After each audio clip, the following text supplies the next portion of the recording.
Kaso alas 6 pa lang, brown out na. Kaya early dinner na tayo. Ito na yung aking kasaba in coconut milk. Ito na nga. Hinada ni sis.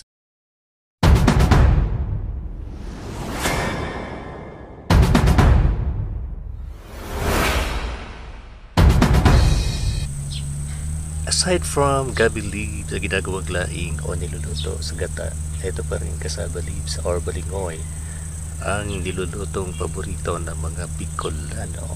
Sana kayo rin. Inalis muna po ang katas niyan, pinipiga or ginugumos in Bicol term. At presto, kapag ginataan na with may bangot na tinapa o kaya tabangungo with something sili-sili, yes, talaga naman. Hindi na magkakakilala yung magbiyanan. Joke. Hinada ni sis ang mga sangkap with lubi-lubi. Ayun. Ito naman yung kinudkud kong gata ng log. Nadakop kita. Ito naman ang kuting na ayaw bumaba, si Miniming. Ayan.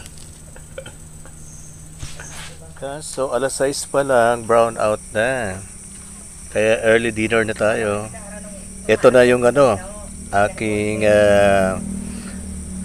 kasaba in coconut milk ni Sis Ambi. Kaya na po tayo. Bon appetit everyone. God bless.